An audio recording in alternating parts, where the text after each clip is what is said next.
A crucificação de Jesus é, sem dúvida, o momento mais impactante da história do cristianismo. Mas você conhece os detalhes que tornaram esse dia tão significativo? Por trás dos cravos, da cruz e da coroa de espinhos, existem momentos que revelam a profundidade espiritual, histórica e profética da paixão de Cristo. Nesta série, vamos explorar os 7 momentos mais impactantes da crucificação de Jesus, aqueles que marcaram não apenas o fim de uma vida, mas o início de uma nova esperança para toda a humanidade. Prepare-se para mergulhar em uma narrativa repleta de dor, simbolismo, amor e redenção. Cada capítulo trará um momento-chave, com base em relatos bíblicos e estudos históricos, para que você compreenda o real significado da cruz. Veremos como cada detalhe da crucificação se encaixa perfeitamente no plano eterno de Deus para a salvação da humanidade. Nada foi por acaso. Tudo tinha um propósito. Além do sofrimento físico, o que se passou na cruz envolveu dimensões espirituais profundas. Jesus, o Filho de Deus, entregou-se voluntariamente para cumprir uma missão que começou desde a queda do homem. A cruz é o ponto de encontro entre a justiça de Deus e o seu amor incondicional. Ao longo dos capítulos, você perceberá que cada gesto, cada palavra e cada sofrimento de Jesus revelam não apenas o cumprimento de profecias antigas, mas também uma mensagem pessoal para cada um de nós. A cruz fala, a cruz transforma, a cruz salva. Este é um convite para ir além da superfície e se aprofundar na dor que gerou vida, na humilhação que trouxe exaltação, na morte que nos deu redenção. Se você já ouviu sobre a crucificação antes, prepare-se para enxergá-la com novos olhos. E se está conhecendo agora, esteja pronto para ser impactado de forma inesquecível. Vamos juntos percorrer esse caminho até o Gólgota. Cada capítulo é uma estação nessa jornada de fé, esperança e amor eterno. Que essa série transforme sua visão sobre a cruz e, mais ainda, transforme seu coração. Jesus foi levado diante de Pôncio Pilatos, o governador romano da Judéia, após ser julgado pelo Sinédrio. As acusações eram religiosas, mas foram convertidas em políticas para que Roma interviesse. Este homem se diz rei, alegavam, tentando convencer Pilatos de que Jesus era uma ameaça ao império. Mas Pilatos, ao interrogar Jesus, não encontrou culpa nele. Repetidas vezes declarou: "Não vejo crime algum neste homem." Mesmo assim, a pressão da multidão foi imensa. Os líderes religiosos incitaram o povo a pedir a morte de Jesus, enquanto exigiam a libertação de um criminoso notório, Barrabás. Pilatos, temendo uma revolta e preocupado com sua posição política, cede. Lava as mãos em um gesto simbólico, como se pudesse se livrar da responsabilidade. Esse momento é profundamente revelador. A justiça humana, fraca e manipulável, entra em contraste com a firmeza moral de Jesus. Pilatos representa aqueles que sabem o que é certo, mas escolhem o caminho mais fácil. Ele teve a chance de libertar o inocente, mas preferiu agradar a multidão. Quantas vezes não fazemos o mesmo? Jesus, por outro lado, permanece em silêncio diante das acusações falsas. Ele não se defende. Ele sabe que o julgamento humano é passageiro, mas o plano divino é eterno. Sua postura diante da injustiça revela coragem, submissão ao Pai e amor pela humanidade. Neste capítulo vemos que a injustiça sofrida por Jesus não foi um erro, mas parte do plano. Ele precisava ser rejeitado para ser aceito. Precisava ser condenado para nos justificar. O julgamento de Pilatos ecoa a realidade de muitos que ainda hoje lavam as mãos diante das decisões morais da vida. A história não inocentou Pilatos e tampouco inocenta aqueles que escolhem o conforto em vez da verdade. Mas Jesus, mesmo injustiçado, se mantém firme, nos ensinando que a verdadeira justiça não vem dos homens, mas de Deus. Ao olhar para esse momento, somos chamados a escolher. Seremos como Pilatos, temerosos e indecisos, ou como Jesus, firmes diante da adversidade? A decisão que tomamos revela quem realmente seguimos. Após a injusta condenação, Jesus foi entregue aos soldados romanos para ser flagelado. A flagelação era uma das formas mais brutais de tortura do Império Romano. Com um chicote conhecido como flagrum, feito de tiras de couro com pedaços de metal e ossos presos nas pontas, os soldados golpeavam o corpo do condenado repetidamente. O objetivo não era apenas punir, mas humilhar e enfraquecer fisicamente a vítima antes da crucificação. No caso de Jesus, essa violência teve uma profundidade ainda maior. Ele era inocente. Mais do que isso, era o Filho de Deus. Cada golpe que rasgava sua carne não era apenas físico, mas espiritual. O profeta Isaías já havia anunciado séculos antes. Ele foi traspassado por causa das nossas transgressões, esmagado por causa das nossas iniquidades. O castigo que nos trouxe paz estava sobre ele, e pelas suas feridas fomos curados. Isaías 53, 5. A flagelação de Jesus revela a realidade do sofrimento vicário. Ele sofreu em nosso lugar. Aquela dor que ele experimentou deveria ser nossa, mas ele tomou sobre si todas as nossas culpas. O sangue derramado ali não foi em vão. Foi o preço da nossa salvação. O mais impressionante é que Jesus não murmurou, não reclamou, não resistiu. Ele aceitou a dor por amor, amor por mim, amor por você. Ele se manteve firme, mesmo quando seu corpo já não respondia. Cada gota de sangue, cada ferida aberta, cada gemido silencioso era uma declaração de amor incondicional. Ao contemplarmos esse momento, somos confrontados com o custo da graça. A salvação é gratuita para nós, mas custou tudo para ele. Que nunca percamos a sensibilidade diante desse sacrifício. Que cada vez que ouvirmos sobre o sofrimento de Cristo, lembremos que foi por nós. A flagelação nos ensina que o amor verdadeiro se prova no sofrimento. Jesus nos amou até o fim, até a última gota de sangue. E esse amor é o que nos convida a viver de forma diferente. A cruz começa aqui, com o corpo ferido do Salvador. Um corpo que sofreu por amor. Após a intensa flagelação, os soldados romanos decidiram zombar de Jesus. Colocaram sobre ele um manto púrpura, símbolo de realeza, e trançaram uma coroa de espinhos, pressionando-a contra sua cabeça. Em vez de honra, deram dor. Em vez de aclamação, escárnio. Em vez de glória, humilhação. Os espinhos atravessaram a pele sensível da testa, escorrendo sangue pelo rosto de Jesus. A coroa de espinhos foi mais do que um ato cruel. Foi carregada de simbolismo. Os espinhos representam o resultado do pecado na humanidade. Desde Gênesis, quando Adão pecou, a terra passou a produzir espinhos e cardos. Assim, Jesus tomou sobre si não apenas os nossos pecados, mas também as consequências visíveis da queda. Os soldados o saudavam com sarcasmo: "Salve, Rei dos Judeus!", enquanto batiam em sua cabeça com um caniço. Mas o que parecia zombaria era, na verdade, profecia.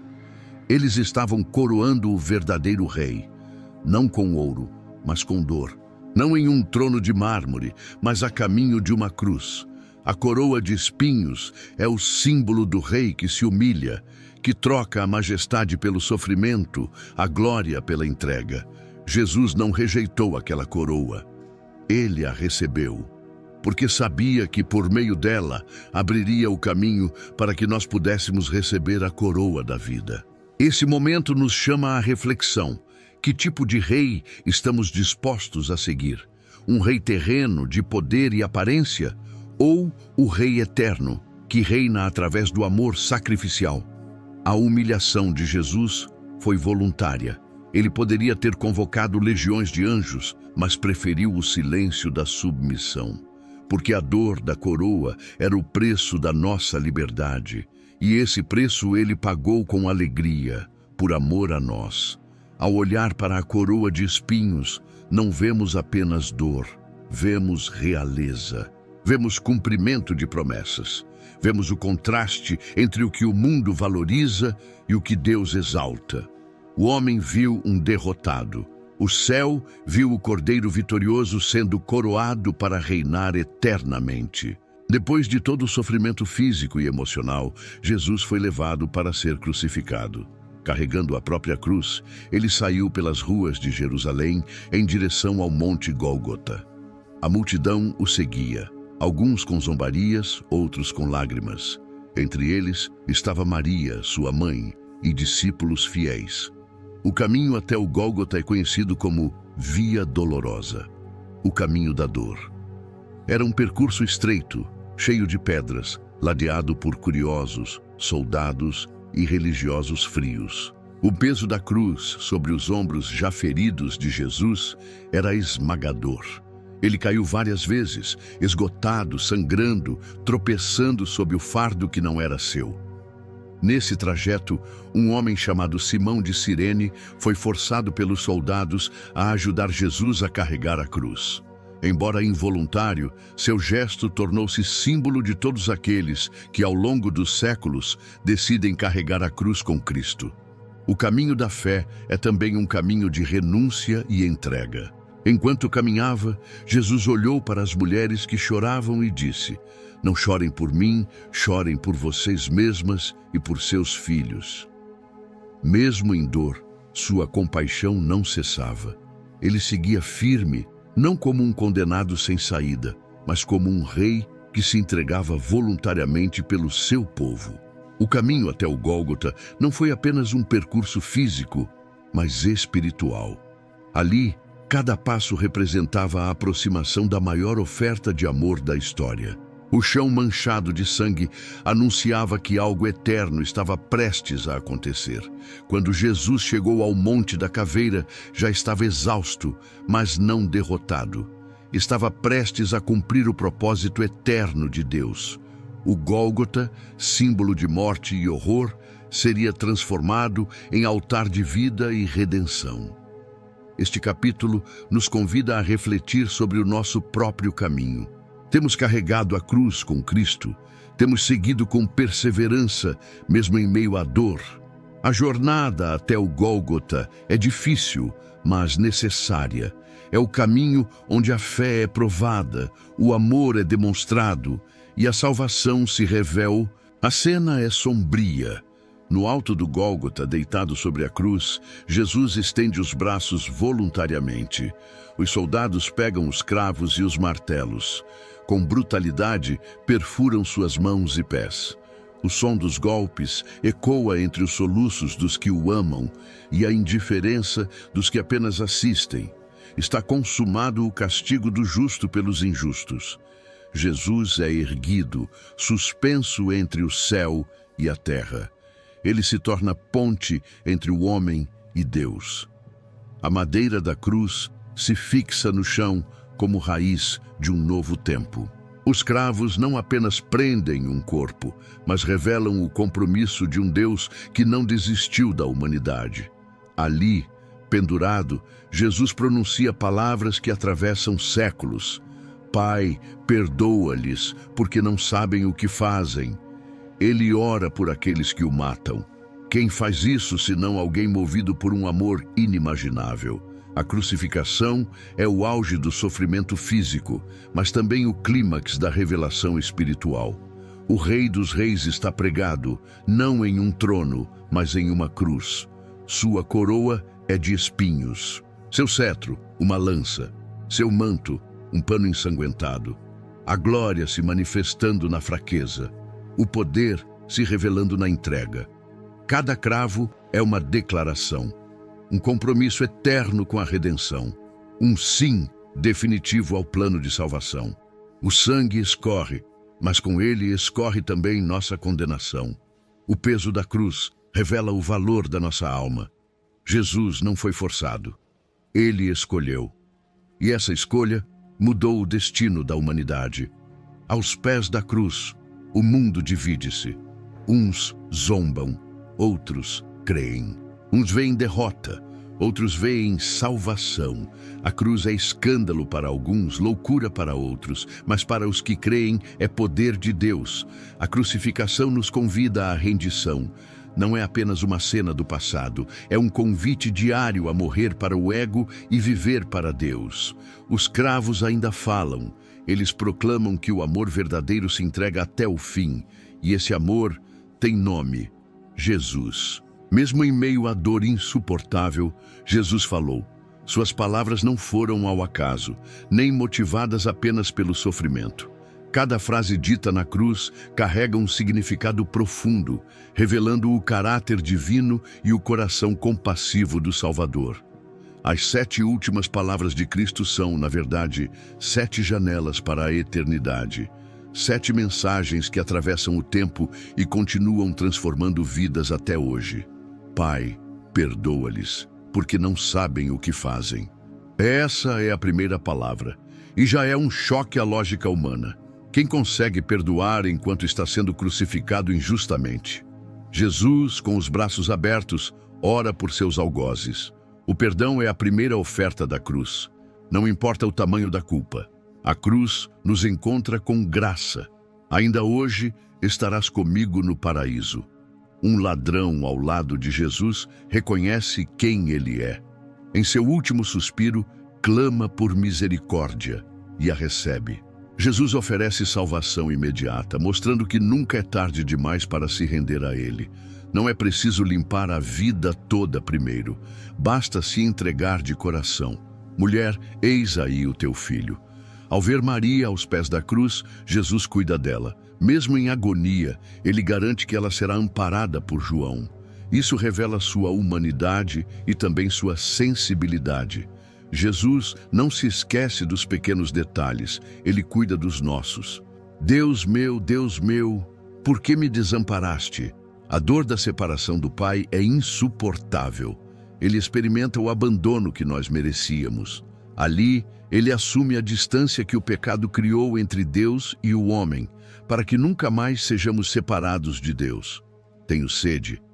Essa declaração aparentemente simples carrega o peso da limitação humana. Ele se fez carne, sofreu como nós, sentiu na pele cada dor, cada sede, cada cansaço, para que fôssemos alcançados plenamente por sua redenção. Está consumado, a obra foi concluída, a dívida foi paga, nada mais precisa ser acrescentado. O véu entre Deus e os homens foi rasgado. O pecado foi vencido, a salvação foi garantida. É uma palavra de vitória, não de derrota. Pai, em tuas mãos entrego o meu espírito. Sua última palavra é de entrega. Ele não teve sua vida tirada, ele a ofereceu voluntariamente, em confiança total. Essas palavras, proferidas em um altar de dor, ecoam até hoje. Revelam quem Deus é. E revelam que a cruz, acima de tudo, é um diálogo de amor. No instante em que Jesus entregou seu espírito, algo sobrenatural aconteceu. O véu do templo se rasgou de alto a baixo. Não foi um simples rasgo de tecido. Era o símbolo de uma mudança cósmica e espiritual. O véu separava o lugar santo do Santíssimo, onde apenas o sumo sacerdote podia entrar uma vez por ano, para interceder pelo povo. Com aquele rasgo, Deus estava declarando: o acesso está liberado. O caminho foi aberto. Não é por acaso que o véu se rasgou de cima para baixo. Foi Deus quem iniciou o movimento. A separação entre Deus e a humanidade foi desfeita. A obra da cruz removeu o obstáculo do pecado e reconciliou o homem com o Criador. O que antes era privilégio de poucos, entrar na presença de Deus, agora é promessa para todos os que creem em Jesus. Esse momento nos lembra que a cruz não foi apenas um ato de perdão, mas também de reconexão. Não estamos mais distantes de Deus. Podemos nos achegar com confiança ao trono da graça, não por nossos méritos, mas pelo sangue de Cristo. O véu rasgado também nos convida a refletir sobre o que ainda temos mantido como véus em nossas vidas. Barreiras, pecados ocultos, culpas antigas, medos que nos impedem de viver plenamente a presença de Deus. Se o véu foi rasgado, por que continuamos vivendo como se estivéssemos do lado de fora? Além disso, esse acontecimento marca o fim do sistema de sacrifícios e o início de uma nova aliança. Uma aliança baseada em amor, graça e verdade. Jesus é o Cordeiro definitivo. O templo terreno perde seu papel central, porque agora o verdadeiro templo habita em nós, o Espírito Santo. O rasgo do véu é uma declaração de liberdade espiritual. Já não há mais culpa que nos separe. Já não há mais condenação para os que estão em Cristo. A cortina foi aberta, o céu se revelou. A voz de Deus agora pode ser ouvida em cada coração que se rende. O acesso foi restaurado. A presença está disponível. O véu caiu, e com ele caiu toda a barreira entre o humano e o divino. O momento mais aguardado e temido da história estava chegando ao fim. Depois de horas de agonia na cruz, Jesus estava próximo de seu último suspiro. Mas antes que a morte o alcançasse, uma palavra ecoou do madeiro que mudaria para sempre o destino da humanidade. Está consumado. João 19:30. Essa não foi uma expressão de derrota, mas de vitória absoluta. No grego original, a palavra tetelestai significa está completo, está pago, está terminado. Era um termo usado pelos comerciantes quando uma dívida era quitada por completo. Jesus estava declarando que a obra da redenção havia sido finalizada. O preço do pecado fora pago integralmente. Durante séculos, os sacrifícios de animais no templo apontavam para este momento. Cada cordeiro imolado, cada aspersão de sangue no altar, era uma sombra daquilo que Jesus agora consumava. O sistema sacrificial que Deus havia estabelecido através de Moisés encontrava seu cumprimento definitivo na pessoa do Filho de Deus. Mas o que exatamente estava sendo consumado? Primeiro, o plano eterno de salvação traçado antes da fundação do mundo. Segundo, o cumprimento de todas as profecias messiânicas do Antigo Testamento. Terceiro, a reconciliação entre Deus e o homem, que havia sido quebrada no Éden. Quarto, a destruição do poder do pecado e da morte sobre a humanidade. Quando Jesus pronunciou essas palavras, o véu do templo se rasgou de alto a baixo, simbolizando que o caminho para Deus estava agora aberto. Não havia mais necessidade de mediadores humanos ou sacrifícios de animais. Jesus havia se tornado o único e suficiente mediador entre Deus e os homens. A morte de Jesus não foi apenas o fim de uma vida exemplar, mas o nascimento de uma nova aliança. Através de sua morte, ele conquistou aquilo que nenhum homem poderia conquistar: a vitória definitiva sobre o pecado, a morte e o diabo. Chegamos ao final desta jornada pelos 7 momentos mais impactantes da crucificação de Jesus. Cada capítulo nos levou a compreender que a cruz não foi apenas um evento histórico, mas o divisor de águas da eternidade. Da injustiça do julgamento de Pilatos até a gloriosa ressurreição, vimos como cada detalhe se encaixou no plano perfeito de Deus para nossa salvação. Jesus não foi vítima das circunstâncias. Ele foi o protagonista de sua própria missão redentora. Cada açoite, cada cravo, cada gota de sangue derramado tinha um propósito eterno: nos reconciliar com Deus e nos dar esperança de vida eterna. A mensagem da cruz permanece tão relevante hoje quanto há 2000 anos. Ela continua transformando vidas, curando corações feridos, restaurando relacionamentos e oferecendo perdão aos que se arrependem. O poder da cruz não está apenas no passado. Ele opera ativamente em nosso presente e garante nosso futuro eterno. Sua vida foi tocada por esta série? Gostaria muito de saber como estes capítulos impactaram seu coração. Deixe seu comentário abaixo, compartilhando qual momento da crucificação mais te marcou e como isso mudou sua perspectiva sobre o amor de Deus.